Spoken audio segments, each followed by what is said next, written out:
저는 올해 72세, 이름은 김정배입니다. 아내 박순희와 함께 서울에서 1시간 거리인 경기도 양평에 살고 있습니다. 33년간 중소기업 회계과장으로 일했고 지금은 국민연금 110만 원으로 생활하고 있습니다. 많은 돈은 아니지만 우리 부부에게는 충분합니다. 텃밭을 가꾸고 동네 노인대학에서 수채화를 배우며 아내는 손뜨개를 하고 저는 목공 공방에서 작은 가구들을 만들고 있습니다. 세상의 기준으로는 볼품없는 생활일지 모르지만 우리는 행복합니다. 이런 일상이 어떻게 가능했는지, 어떤 어려움이 있었는지, 그리고 어떻게 이겨냈는지 들려드리고 싶습니다. 사실 처음부터 이렇게 행복한 건 아니었습니다. 퇴직 후 첫 3년은 정말 힘들었습니다. 그 과정과 지금의 소소한 행복을 찾아가는 여정을 이야기해 볼게요. 서울 응암동에서 33년을 살다가 5년 전에 양평으로 이사 왔습니다. 당시만 해도 쉽지 않은 결정이었죠. 평생 살던 곳을 떠나 낯선 곳에서 새 삶을 시작한다는 것은 젊은 사람도 쉽지 않은 일이니까요. 아내와 저는 두 자녀를 모두 대학까지 보냈고 결혼도 시켰습니다. 아들은 대기업에 다니고 딸은 약사로 일하고 있죠. 그들에게는 자신의 가정이 있고 우리 노부부는 이제 서로에게 의지하며 살아가고 있습니다. 퇴직 당시 퇴직금으로 1억 5천만 원을 받았습니다. 회사 생활하면서 모아둔 돈과 합쳐 3억 정도 있었죠. 서울 응암동 32평 아파트를 5억에 팔고 양평의 작은 전원주택을 2억 5천에 샀습니다. 남은 돈으로는 노후를 위해 적금과 주식에 분산 투자했죠. 하지만 생각대로 되지 않았습니다. 퇴직하고 3개월쯤 지났을 때 갑자기 가슴에 통증이 왔습니다. 병원에 가보니 협심증이었고 스텐트 시술을 받아야 했습니다. 당시 의료비로 2천만 원 가까이 들었습니다. 그리고 얼마 지나지 않아 투자했던 주식이 폭락했죠. 1억 넘게 투자했던 주식이 절반 이하로 떨어졌습니다. 그때 정말 막막했습니다. 앞으로 20년, 30년을 더 살아야 하는데 돈은 줄고 있고 건강은 나빠지고 밤마다 불안하고 초조했습니다. 아내도 저도 잠을 제대로 이루지 못했죠. 그러던 중 우연히 동네 노인복지관에서 행복한 노후 설계라는 특강을 들었습니다. 거기서 만난 선생님이 저에게 해주신 말씀이 지금의 생활을 찾게 된 계기가 되었습니다. 부자가 되는 것보다 필요한 것이 적은 사람이 되는 게 더 쉽습니다. 이 말이 제 마음을 두드렸습니다. 그 후 아내와 함께 우리의 삶을 다시 설계했습니다. 먼저 욕심을 버렸습니다. 정말 필요한 것은 무엇인지 고민했죠. 젊은 시절에는 소유와 성취가 중요했지만 이제는 건강과 평안이 더 중요하다는 것을 깨달았습니다. 둘째, 소비를 줄이고 생산을 늘렸습니다. 집 뒤편에 있는 200평 땅에 텃밭을 일구기 시작했습니다. 처음에는 허리도 아프고 손에 물집도 잡혔지만 점차 익숙해졌죠. 이제는 상추, 고추, 토마토, 가지, 오이 등 거의 모든 채소를 직접 기릅니다. 계절마다 수확의 기쁨을 누리고 있습니다. 셋째, 새로운 취미를 찾았습니다. 아내는 평소 손재주가 좋아 손뜨개를 배웠고 저는 목공에 관심이 있어 동네 목공방을 다니기 시작했습니다. 처음에는 서툴렀지만 지금은 작은 선반이나 의자 같은 가구도 만들 수 있게 되었습니다. 넷째, 함께하는 시간을 늘렸습니다. 아침에 일어나면 부부가 함께 텃밭에 나가 일하고 오후에는 각자의 취미 활동을 하거나 동네 산책을 합니다. 저녁에는 TV를 보거나 책을 읽으며 하루를 마무리하죠. 이런 변화를 통해 우리는 월 100만 원 정도의 생활비로도 충분히 행복하게 살 수 있다는 것을 알게 되었습니다. 국민연금 110만 원에 간간히 주식 배당금이 조금 들어오고 또 자녀들이 용돈도 주니 그럭저럭 살만합니다. 가끔은 텃밭에서 나온 채소를 팔기도 해요. 동네 작은 장터가 있는데 거기서 주말마다 직접 기른 채소를 팔면 한 달에 20-30만 원 정도 벌 때도 있습니다. 그 돈으로 책도 사고 여행 자금도 모으고 있어요. 그럼 이제 우리의 일상을 좀 더 자세히 들려드릴게요. 아침 5시 30분 어김없이 울리는 알람 소리에 눈을 뜹니다. 젊었을 때부터 일찍 일어나는 습관이 있어 지금도 새벽에 일어납니다. 아내는 보통 6시쯤 일어나죠. 저는 혼자 커피 한 잔을 마시며 하루를 시작합니다. 창밖으로 보이는 산과 들은 계절마다 다른 모습을 보여주는데 그 풍경을 바라보는 것만으로도 마음이 평온해집니다. 아내가 일어나면 함께 간단히 아침을 먹습니다. 보통은 밥과 국 그리고 텃밭에서 딴 채소로 만든 반찬 2-3가지로 식사를 합니다. 밥 먹으면서 오늘 할 일에 대해 얘기를 나눕니다. 오늘은 상추를 좀 따야겠어요. 이제 많이 자랐더라고. 그래요? 나는 오이 지지대를 좀 고쳐야겠어. 비가 와서 좀 기울어졌더라고. 이런 소소한 대화를 나누며 하루를 계획합니다. 식사 후에는 함께 텃밭으로 나갑니다. 아침 햇살을 받으며 텃밭 일을 하는 것은 정말 행복한 시간입니다. 땀을 흘리며 작물을 돌보는 동안 몸도 마음도 건강해지는 느낌이 들어요. 텃밭 일은 보통 9시까지 하고 그 후에는 각자의 시간을 보냅니다. 저는 화요일과 목요일에는 동네 노인대학에서 수채화를 배웁니다. 처음에는 붓을 어떻게 잡는지도 몰랐지만 이제는 우리 동네 풍경을 그럴듯하게 그릴 수 있게 되었어요. 수요일과 금요일에는 동네 목공방에 갑니다. 처음에는 망치질도 제대로 못했는데 지금은 작은 의자나 선반 같은 가구도 만들 수 있게 되었습니다. 가장 뿌듯했던 순간은 첫 손녀가 태어났을 때 직접 만든 작은 요람을 선물했을 때였습니다. 아들과 며느리가 정말 좋아했고 손녀도 그 요람에서 편안하게 잘 자더라고요. 아내는 월요일과 수요일에 동네 주민센터에서 운영하는 손뜨개 교실에 다닙니다. 목요일에는 합창단 활동을 하고요. 처음에는 취미로 시작했는데 이제는 동네 행사에도 초대받아 공연할 정도로 실력이 늘었습니다. 우리 부부는 항상 점심시간에 집에서 만납니다. 보통은 아침에 함께 준비해둔 반찬으로 간단히 점심을 먹고 1시간 정도 낮잠을 잡니다. 오후에는 또 각자의 취미 활동을 하거나 함께 동네를 산책하기도 합니다. 양평의 숲길을 걷다 보면 마음이 정화되는 느낌이 듭니다. 가끔은 동네 도서관에 가서 책을 빌려 읽기도 하고 노인복지관에 가서 바둑이나 장기를 두기도 합니다. 월 2번 정도는 요양원에 봉사를 갑니다. 우리보다 더 연세가 많으신 분들을 돕는 일은 뿌듯함을 줍니다. 제가 기른 채소를 가져가기도 하고 아내가 손뜨개로 만든 목도리나 모자를 선물하기도 합니다. 봉사를 통해 오히려 저희가 더 큰 행복을 얻는 것 같아요. 저녁은 보통 6시쯤 먹습니다. 아침, 점심보다 더 간단하게 먹는 편이에요. 텃밭에서 딴 채소로 만든 샐러드나 죽 같은 걸 자주 먹습니다. 저녁 식사 후에는 TV를 보거나 책을 읽습니다. 가끔은 동네 친구들과 모여 이야기를 나누기도 하고 또 가끔은 자녀들과 영상통화를 하기도 합니다. 9시쯤이면 잠자리에 듭니다. 하루를 마무리하며 감사기도를 드리는 것으로 하루를 마칩니다. 이런 일상이 지루하게 들릴 수도 있지만 우리에게는 소중한 시간들입니다. 과거에는 항상 더 많은 것을 추구하며 바쁘게 살았지만 지금은 현재의 순간을 충분히 누리며 살고 있습니다. 그러나 이런 평화로운 일상을 찾기까지는 적지 않은 어려움이 있었습니다. 앞서 말씀드린 건강 문제와 경제적 어려움 외에도 정서적인 어려움도 컸습니다. 퇴직 직후에는 갑자기 사회적 역할이 없어지고 하루 종일 집에만 있다 보니 우울감이 찾아왔어요. 특히 집에서 자주 마주치게 된 아내와의 관계도 시험대에 올랐습니다. 젊었을 때는 각자 바빠서 하루에 몇 시간 얼굴 보기도 힘들었는데 갑자기 하루 종일 같이 있다 보니 사소한 것들로 자주 다투게 되었습니다. 왜 이렇게 TV 소리를 크게 틀어요? 왜 항상 물건을 제자리에 두지 않는 거예요? 이런 사소한 말다툼이 하루에도 몇 번씩 일어났습니다. 한 번은 정말 심하게 다퉜던 적이 있어요. 제가 퇴직 후 우울감 때문인지 짜증을 자주 냈고 아내가 한마디 했습니다. 당신 회사 다닐 때는 늘 바쁘다고 집안일 신경도 안 썼으면서 이제 와서 이것저것 간섭하지 마세요. 그 말에 서로 상처받고 이틀 동안 말도 안 했습니다. 그때 우연히 TV에서 실버부부 상담 프로그램을 보았어요. 거기서 상담사가 한 말이 마음에 와닿았습니다. 노년의 부부는 서로의 새로운 모습을 발견하고 다시 사랑하는 법을 배워야 합니다. 그 말을 듣고 아내와 진지하게 대화를 나눴습니다. 우리는 서로의 입장을 이해하려고 노력했고 함께 할 수 있는 활동을 찾기 시작했습니다. 그렇게 시작한 것이 텃밭 가꾸기였어요. 처음에는 서툴렀지만 함께 흙을 만지고 식물이 자라는 모습을 지켜보면서 우리의 관계도 다시 싹을 틔웠습니다. 또 다른 어려움은 자녀들과의 관계였습니다. 자녀들은 우리가 서울에서 멀리 떨어진 양평으로 이사가는 것을 반대했어요. 아버지, 어머니 거기서 갑자기 아프시면 어떡해요? 가까이 사셔야 저희가 자주 찾아뵐 수 있잖아요. 이런 걱정의 말들이 있었지만 결국 우리의 선택을 존중해 주었습니다.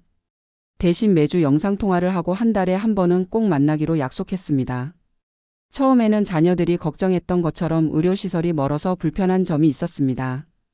특히 제가 협심증 진단을 받은 후에는 정기검진을 받아야 했는데 양평에서는 큰 병원까지 가는데 시간이 많이 걸렸어요. 하지만 점차 동네 의원과도 친해지고 응급 상황에 대비한 계획도 세우다 보니 그런 불안감도 줄어들었습니다. 또한 경제적으로도 서울에 비해 생활비가 적게 들어서 오히려 여유가 생겼습니다. 서울에서는 늘 돈이 부족하다고 느꼈는데 양평에서는 같은 금액으로도 더 여유롭게 살 수 있었습니다. 특히 텃밭에서 직접 채소를 기르니 식비가 많이 절약되었어요. 그리고 우리만의 재미있는 절약 방법도 찾았습니다. 아내가 손뜨개로 만든 소품을 동네 장터에서 팔기도 하고 제가 만든 목공 예품도 가끔 판매합니다.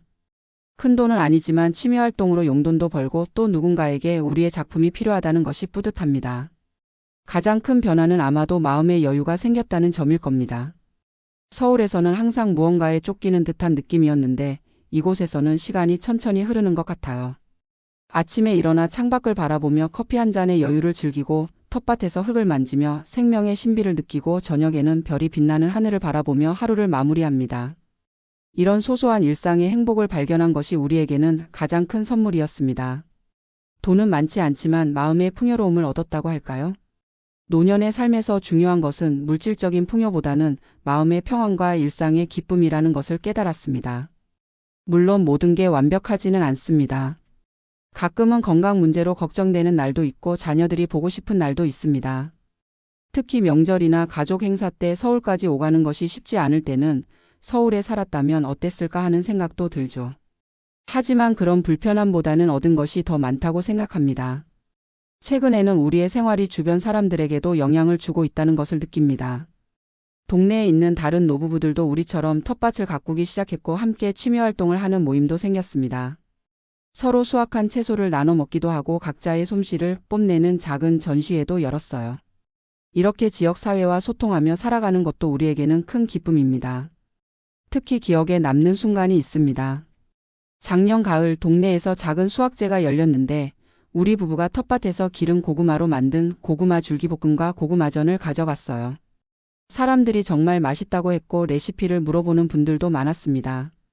아내가 어릴 적 시골에서 배운 방법대로 만든 것인데 그걸 다른 사람들과 나눌 수 있어서 정말 뿌듯했어요. 그날 저녁 축제의 하이라이트로 동네 어르신들의 합창 공연이 있었는데 아내도 그 합창단의 일원이었습니다. 그들이 부른 가을의 노래가 가을 하늘에 울려 퍼질 때 마을 사람들 모두가 하나가 되는 느낌이었습니다. 그리고 그 자리에서 우리 부부에게 뜻밖의 행운이 찾아왔습니다. 마을 이장님이 우리에게 제안을 하셨어요. 정배 씨, 순희 씨 두 분이 텃밭 농사를 참 잘 지으시더라고요. 마을에서 운영하는 실버농장 강사로 일해보지 않으세요? 월급은 많지 않지만 두 분의 경험을 다른 사람들에게 나눠주는 좋은 기회가 될 것 같아요. 이 제안은 우리에게 새로운 도전이었습니다.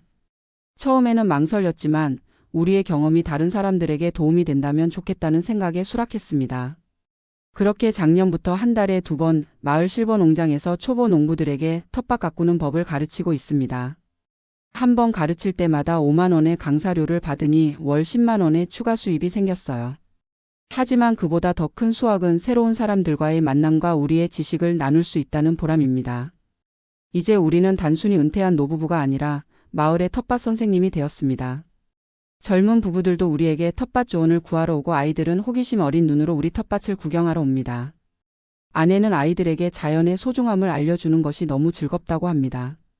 저도 제가 가진 지식과 경험이 여전히 가치 있다는 것을 느낄 때면 가슴이 뿌듯해집니다.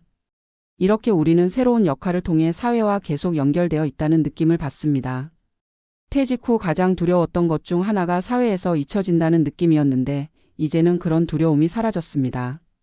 가끔은 지금의 생활이 직장 생활보다 더 바쁘고 충실하다는 생각도 듭니다. 하지만 이것은 스스로 선택한 바쁨이고 즐거움을 주는 활동들이라 전혀 피곤하지 않습니다. 오히려 이런 활동들이 우리의 건강에도 도움이 되는 것 같아요.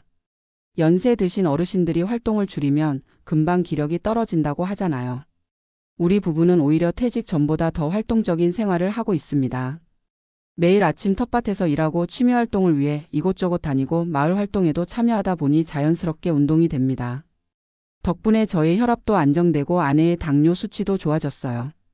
의사 선생님도 놀라시더라고요. 두 분처럼 활기차게 노년을 보내는 분들이 드물어요. 약보다 좋은 건 역시 활동적인 생활이네요. 사실 가장 보람 있는 순간은 자녀들이 우리의 새로운 모습을 보고 놀라워할 때입니다. 처음에는 걱정했던 아들과 딸이 명절에 놀러 왔다가 우리의 변화된 모습을 보고 깜짝 놀랐어요. 아버지 서울에 계실 때보다 훨씬 건강해 보이세요. 어머니 이렇게 많은 채소를 직접 기르시다니 대단하세요. 자녀들은 우리가 만든 반찬과 채소를 서울로 가져가기도 하고 가끔은 손주들을 데리고 와서 자연을 체험하게 합니다. 아이들이 직접 고추를 따고 토마토를 수확하는 경험은 도시에서는 할 수 없는 소중한 경험이 되겠죠. 지난번에는 손자가 학교 자연 관찰 숙제로 우리 텃밭을 소개하는 발표를 했다고 해요. 다른 친구들이 부러워했다며 자랑스러워 하더라고요. 이렇게 우리의 새로운 삶은 자녀와 손주들에게도 좋은 영향을 미치고 있습니다. 퇴직 후에 새로운 가치를 창출하고 있다는 점이 가장 기쁩니다. 노년의 삶은 단순히 젊은 시절의 연장이 아니라 새로운 삶의 시작이라는 것을 깨달았습니다. 지금 생각해보면 퇴직 직후에 그 어려운 시간들이 있었기에 오히려 우리는 더 깊이 생각하고 진정한 행복이 무엇인지 고민하게 되었던 것 같습니다. 경제적 어려움과 건강 문제, 그리고 정서적 혼란을 겪지 않았다면 오히려 지금의 행복을 발견하지 못했을지도 모릅니다. 어려움이 우리를 더 강하게 만들었고 삶의 본질에 대해 다시 생각하게 했습니다. 매일 아침 텃밭에서 새싹이 돋아나는 모습을 보며 저도 새롭게 태어난 기분이 됩니다. 특히 봄이 오면 텃밭에는 활기가 넘칩니다. 작년에 심은 마늘과 양파가 쑥쑥 자라고 새로 심은 상추와 시금치도 싹을 틔웁니다. 아내와 함께 무릎을 꿇고 작은 모종들을 심을 때면 우리도 이 땅에 뿌리를 내리고 있다는 느낌이 듭니다. 요즘 특히 재미있는 시도를 하고 있어요. 동네에서 된장 담그기 모임이 생겼는데 우리 부부도 참여했습니다. 예전에 어머니가 해주시던 된장 맛이 그리워 시작했는데 직접 만든 된장은 정말 맛이 다르더라고요. 콩을 삶아 메주를 만들고 소금물에 담가 장독대에 보관하는 과정이 생각보다 복잡했지만 그 과정 자체가 즐거웠습니다. 특히 메주를 만들 때 이웃들과 함께 모여서 작업하니 더 신이 났어요. 옛날 농촌에서 품앗이 하던 모습이 이런 게 아니었을까 싶더라고요. 한 달 전에 담근 된장이 이제 막 숙성되기 시작했는데 그 구수한 향기가 집 주변에 퍼질 때면 어릴 적 고향 집이 생각납니다. 특히 아내가 만든 된장찌개는 정말 일품입니다. 텃밭에서 딴 신선한 채소와 직접 담근 된장으로 끓인 찌개는 서울 어느 비싼 식당 음식보다 맛있어요. 가끔 자녀들이 놀러 왔을 때 이 된장찌개를 먹으면 항상 더 달라고 할 정도니까요. 된장을 담그면서 알게 된 이웃 할머니가 저희에게 다른 장류도 가르쳐 주셨어요. 고추장과 청국장 만드는 법도 배웠는데 특히 청국장은 건강에 정말 좋다고 하더라고요. 할머니는 85세인데도 정정하셔서 그 비결이 뭔지 물었더니 평생 직접 담근 청국장을 드셨대요. 그래서 우리도 도전해 봤습니다. 처음에는 냄새가 강해서 좀 망설였는데 막상 먹어보니 구수하고 맛있었어요. 특히 청국장에 들어있는 효소가 소화에도 좋고 혈관 건강에도 좋다고 하니 이제는 일주일에 한 번은 꼭 청국장을 끓여 먹습니다. 청국장을 처음 만들 때는 정말 서툴렀어요. 콩을 충분히 삶지 않아서 잘 발효가 안 된다거나 온도 조절을 잘못해서 맛이 이상해지기도 했죠. 하지만 이웃 할머니의 조언을 따라 몇 번 시도하다 보니 이제는 꽤 맛있는 청국장을 만들 수 있게 되었습니다. 청국장을 만드는 과정은 마치 인생과도 비슷한 것 같아요. 콩을 충분히 삶아서 부드럽게 만들고 적당한 온도와 습도를 유지하며 기다려야 하니까요. 너무 조급해하면 안 되고 때를 기다릴 줄 알아야 합니다. 그리고 무엇보다 정성이 중요하죠. 청국장뿐만 아니라 텃밭의 모든 작물들이 그렇습니다. 매일 아침 물을 주고 잡초를 뽑고 벌레를 잡아주는 정성이 있어야 좋은 열매를 맺습니다. 이런 과정을 통해 노년의 삶에 대해서도 많은 것을 배웠습니다. 젊었을 때는 빠른 성과와 결과를 중요시했지만 이제는 과정의 소중함을 알게 되었어요. 하루하루 성실하게 살아가다 보면 결국 좋은 결실을 맺는다는 것을요. 그리고 생명을 돌보는 일은 우리에게도 생기를 불어넣어 줍니다. 아침에 일어나 제일 먼저 텃밭으로 향하는 발걸음이 가볍고 설렙니다. 어제보다 조금 더 자란 식물들을 보면 마치 내 자식을 보는 것처럼 뿌듯하고 기쁩니다. 이런 기쁨이 노년의 삶을 더욱 풍요롭게 만들어주는 것 같아요. 처음 시골로 이사 올 때만 해도 걱정이 많았습니다. 퇴직금을 어떻게 관리해야 할지, 의료시설은 충분한지, 문화생활은 어떻게 해야 할지 등등. 하지만 지금 돌이켜보면 그런 걱정들은 대부분 기우였습니다. 오히려 서울에서는 경험하지 못했던 새로운 즐거움을 발견했으니까요. 물론 여전히 우리의 노후 자금은 제한적입니다. 국민연금 110만 원과 간간히 들어오는 배당금, 그리고 텃밭과 부업으로 버는 소소한 수입으로 생활하고 있습니다. 하지만 이제는 돈의 액수보다 어떻게 쓰느냐가 더 중요하다는 것을 깨달았습니다. 서울에서는 500만 원을 써도 항상 부족하다고 느꼈는데 지금은 150만 원으로도 충분히 행복하게 살고 있으니까요. 소비를 줄이고 생산하는 삶을 살다 보니 오히려 경제적으로도 여유가 생겼습니다. 우리가 먹는 채소의 대부분은 텃밭에서 나오고 된장, 고추장, 청국장도 직접 만들어 먹으니 식비가 많이 절약됩니다. 취미활동도 대부분 지역 주민센터나 노인복지관에서 무료로 배울 수 있어요. 그리고 무엇보다 중요한 것은 우리의 욕심이 줄었다는 점입니다. 더 큰 집, 더 좋은 차, 더 비싼 옷. 이런 것들에 대한 욕심이 사라지니 자연스럽게 지출도 줄었습니다. 대신 우리는 자연과 함께하는 시간, 이웃과 나누는 정, 그리고 소소한 취미활동에서 행복을 찾게 되었습니다. 이런 변화는 자연스럽게 이루어진 것이 아니라 의식적인 노력의 결과였습니다. 퇴직 후 3년간의 혼란기를 거치면서 우리는 많은 것을 배웠고 그 경험을 바탕으로 새로운 삶의 방식을 찾아갔습니다. 특히 아내와 저는 서로에게 더 많은 대화와 이해가 필요하다는 것을 깨달았습니다. 젊었을 때는 각자의 역할에 충실하며 살다 보니 깊은 대화가 부족했던 것 같아요. 하지만 이제는 매일 함께 시간을 보내며 서로에 대해 더 많이 알게 되었고 더 깊은 이해와 사랑을 나누게 되었습니다. 가끔은 아내와 손을 잡고 동네 산책을 하면서 서로의 어린 시절 이야기를 나누곤 합니다. 40년 넘게 함께 살았는데도 몰랐던 이야기들이 나올 때면 새삼 놀라곤 해요. 그렇게 대화를 나누다 보면 서로를 더 깊이 이해하게 되고 노년의 동반자로서 더 단단한 유대감을 형성하게 됩니다. 또한 우리는 함께 미래를 계획하는 것의 중요성도 배웠습니다. 비록 인생의 많은 부분을 살아왔지만 앞으로의 삶도 계획하고 꿈꾸는 것이 중요하다는 것을요. 우리 부부의 작은 꿈 중 하나는 내년에 제주도로 일주일 여행을 가는 것입니다. 월 5만 원씩 여행 자금을 모으고 있어요. 또 다른 꿈은 3살 된 손녀가 초등학교에 입학할 때까지 건강하게 살아서 그 모습을 보는 것입니다. 이렇게 작지만 구체적인 꿈들이 우리에게 삶의 활력을 불어넣어 줍니다. 사실 노년의 가장 큰 적은 무기력함이라고 생각합니다. 할 일이 없고 기대할 것이 없고 누군가에게 필요하지 않다고 느낄 때 찾아오는 그 무기력함 말이에요. 하지만 우리는 텃밭을 가꾸고 취미활동을 하고 이웃과 교류하면서 그런 무기력함을 이겨냈습니다. 매일 아침 일어날 이유가 있고 누군가에게 도움이 되는 존재라는 것을 느낄 때 삶은 의미가 있습니다. 지난 봄에는 마을 초등학교에서 저희를 초청해 아이들에게 텃밭 가꾸기를 가르쳐 달라고 했어요. 아이들이 호기심 어린 눈으로 우리의 말에 귀 기울이고 작은 씨앗을 심으며 즐거워하는 모습을 보는 것은 정말 보람찼습니다. 어린 아이들에게 우리의 경험과 지식을 나눌 수 있다는 것이 얼마나 소중한 기회인지 모릅니다. 이렇게 우리는 나이가 들어갈수록 오히려 삶의 의미와 기쁨을 더 깊이 발견하고 있습니다. 물론 노화에 따른 신체적 제약은 있습니다.